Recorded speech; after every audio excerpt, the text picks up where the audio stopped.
गुल और नफीस के बीच में एक नई जंग शुरू हो चुकी है।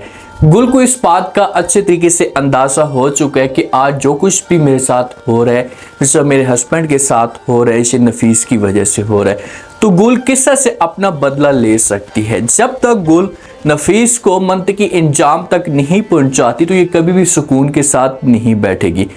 आज जो कुछ भी गुल के साथ हो रहा है ना, तो नफीस और नफीस की बहन उसरैया, इन दोनों की वजह से हो रहा है और गुल को इस बात का अंदाज़ा भी है। नेक्स्ट एपिसोड के अंदर क्या ट्विस्ट पैदा हो सकता है। जैसी अहमद की हालत बेहतर होती है तो अहमद जो है ना, ये अपनी माँ से माफ़ी मांगते हैं। तो माँ तो माफ़ करने के लिए तैयार हो जाती है, लेकिन माँ अहमद के सामने एक शर्त रखती है। क्या अहमद अपनी माँ की ये शर्त एक्सेप्ट कर पाएगा? अगर गुल और अहमद के बीच में दूरियां पैदा होती हैं तो फिर नफीस इन दूरियों का किस तरह से फ़ायदा उठाने की कोशिश करेगा। गुल है ना, जो अहमद की वजह से बहुत ज़्यादा परेशान रहना शुरू कर देती है। गुल का रातों का सुकून मुकम्मल तौर पर बर्बाद हो चुका है। लेकिन जो गुल की खाला है, अहमद की माँ, ये आकर गुल के ऊपर इस तरह से इल्ज़ाम लगाती है, ऐसी ऐसी बातें कहती है कि गुल के दिल के अंदर से बातें उतर जाती हैं और गुल को इस मामले पे दुख भी होता है। देखिए, गुल तो अहमद के साथ शादी नहीं करना चाहती थी। इसने तो इनकार कर दिया था, अहमद को साफ अल्फाज में कह दिया था कि भाई मैं आपके साथ ये शादी नहीं कर सकती क्योंकि आपकी माँ या आपकी फैमिली इस फैसले को एक्सेप्ट नहीं कर रही और कल को मेरे ऊपर बातें होंगी और सारा जो इल्ज़ाम होगा या बोझ होगा ये मेरे ऊपर आ जाएगा। लेकिन अहमद ने गुल को मजबूर किया, बार बार कहा कि भाई चाहे जो कुछ भी हो जाए, आपको हर सूरत में मेरे साथ शादी करनी होगी, कोई भी बातें नहीं करेगा। आज अहमद की हालत बिगड़ी पड़ी है तो अहमद की जो माँ है ना, ये आकर गुल के ऊपर इल्ज़ाम लगाती है कि भाई आप मनूस हैं और जहाँ पर भी आप जाती हैं तो घरों को बर्बाद करती हैं। और इसी बात का गुल को डर भी था। अब अहमद की जब हालत बेहतर होती है तो माँ इसके पास उठ जाती है तो अहमद जो है अपनी माँ से माफ़ी मांगना शुरू कर दे रहा है। अपनी माँ को कहते हैं कि माँ जी प्लीज़ आप मुझे माफ़ कर दें, मेरे साथ जो कुछ भी हुआ इससे आपकी नाराज़गी सी वजह से हुआ। तो आगे से जब माँ ये बात सुनती है तो ये अहमद को फ़ौरन जवाब देती है और कहती है कि बेटा आप मेरे बेटे हैं, आप मेरी औलाद हैं, मैं तो 100 खून भी माफ़ करने के लिए तैयार हूँ, लेकिन मैं उसको कभी भी माफ़ नहीं करूँगी। ये अब इसका जो इशारा होता है ये गुल की तरफ होता है। अहमद हो सकता है कि ये अपनी माँ के सामने ये बात करे कि भाई आप गुल को भी माफ़ कर दें, लेकिन आगे से माँ जो होती है इसे पहले ही इनकार कर देती है। जब इन दोनों के आपस में डिस्कस जारी होती है तो पीछे से जो गुल होती है ये सारी की सारी बातें सुन लेती है। जब गुल ये बातें सुनती है तो गुल को दुख होता है क्योंकि गुल ऐसा नहीं चाहती। अहमद को मजबूर किया जा रहा है, माँ अहमद के ऊपर प्रेशर डाल रही है कि भाई आप मेरे घर में तब आएंगे जब आप गुल को अपने साथ लेकर नहीं आएंगे। और अहमद कभी भी ऐसा नहीं चाहता। अहमद यहाँ पर अपनी माँ को कर देगा इनकार, अपनी माँ को कहेगा कि माँ जी गुल ऐसी नहीं है जैसा आप समझ रही हैं। मैं आपको यकीन के साथ कहता हूँ कि जब गुल आपके घर में आ जाएगी, रहना शुरू कर देगी तो हर चीज़ बेहतर होना शुरू हो जाएगी।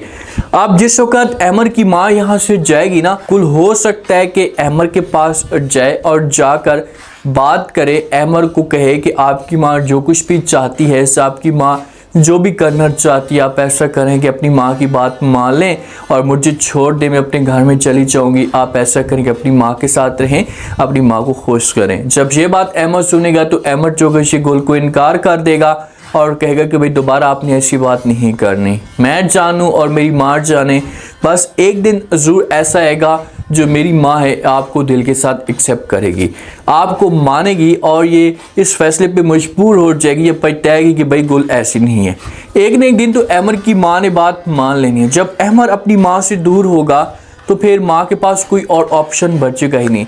जो नफीस होता है ना, नफीस अब अपनी बेगम की बातों में इतना आड़ जाता है कि ये अपने घर वालों को आंखें दिखाना शुरू कर देता है और यही सब कुछ चाहती है नफीस की बेगम कि भाई एक मौका ऐसा है मुझे अलग घर मिल जाए, मैं सुकून के साथ रहूं, क्योंकि वो अपनी सास के साथ नहीं रहना चाहती। इसी वजह से नफीस की बेगम ने घर का माहौल ऐसा क्रिएट किया कि हालात इतने ख़राब हो जाते हैं कि नफीस जो है अपनी बहन को और अपनी माँ को इनकार कर देता है।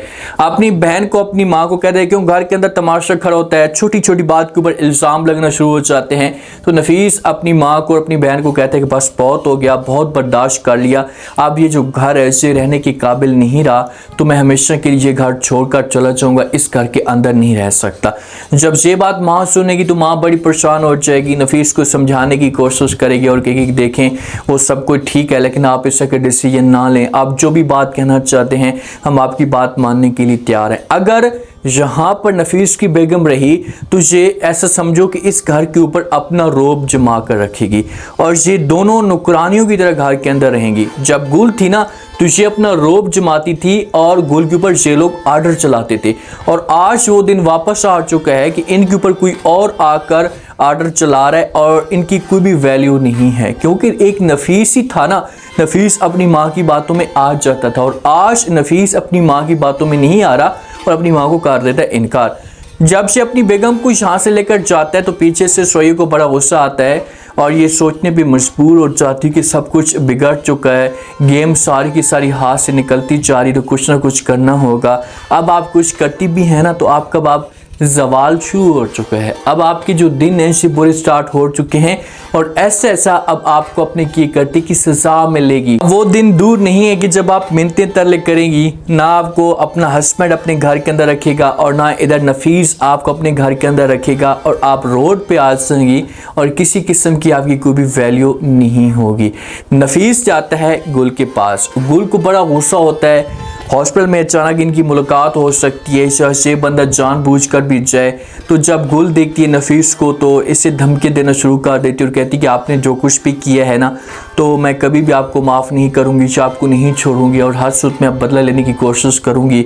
ऐसे जब अमर की हालत बेहतर होगी तो फिर आप देखना कि आपके साथ मैं क्या करती हूँ। जब ये बात नफीस सुनता है तो ये गुल को इनकार कर देता है, क्योंकि इसको गुल से किसी किस्म का कोई भी खौफ नहीं है। तो ये गुल को कहता है कि भाई जो इंसान आपके हस्बैंड को सामने सबके सामने गाड़ी से कुचले और उसको मारने की कोशिश करे और आपके सामने वो इंसान खड़ा है और आपकी ये भगड़ जो धमकी है इनसे कैसे डर सकता है। तो आगे से जब ये बात गुल सुनती है तो गुल को बड़ा गुस्सा आता है।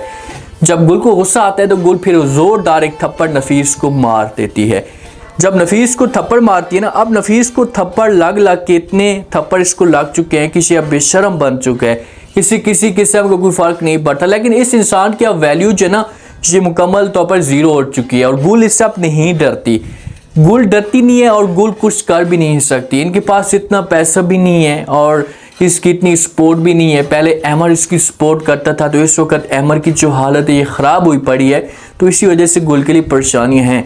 लेकिन नफीस और गुल के बीच में एक नई जंग शुरू हो जाएगी। इन दोनों के बीच में अब मामलात इतने ज़्यादा ख़राब हो जाएंगे, हालात इतने ख़राब होंगे कि जो गुल है ये अमर के साथ किसी किस्म की कोई बात शेयर भी नहीं करेगी, अमर को नहीं बताएगी और नफीस को सज़ा दिलवाने की कोशिश करेगी। लेकिन गुल कोई भी ऐसा कदम उठाती है, किसी किस्म का कोई भी ऐसा इकदाम करती है तो गुल का हक बनता है कि सबसे पहले मशवरा करे, अमर से इजाज़त ले। अगर अमर इसे इजाज़त देता है तो फिर तो हालात बन सकते हैं और अगर इजाज़त नहीं देता तो फिर मुश्किलात खड़ी हो सकती हैं गुल के लिए। क्या गुल अपनी खाला के दिल में, अपनी सास के दिल में जगह बना पाएगी? अगर जगह नहीं भी बनाती तो जो खाला है गुल की ये इतनी मजबूर हो जाएगी कि इनके पास किसी किस्म का कोई ऑप्शन ही नहीं बचेगा और ये फिर गुल को अपने घर के अंदर एक्सेप्ट कर पाएगी। अगर गुल जाती है जाकर अमर को इजाज़त देती है कि भाई आप अपनी माँ की बातें माने, तो अमर जो होगा ये इनकार कर देगा। उम्मीद है आज का रिव्यू, आज के टीजर आप लोगों को पसंद आया होगा। आपने कमेंट सेक्शन में लास्ट में बताना आपको क्या लगता है, क्या नेक्स्ट आने वाले के साथ में जो वो नफीस और गुल के बीच में मजीद जंग शुरू हो सकती है? अगर नफीस गुल को नुकसान पहुंचाने की कोशिश करते तो क्या इस मकसद में कामयाब होगा? अगली चाल गुल की क्या होगी? गुल कैसे अपने हस्बैंड का बदला लेने की कोशिश करेगी? लास्ट में फीडबैक दें।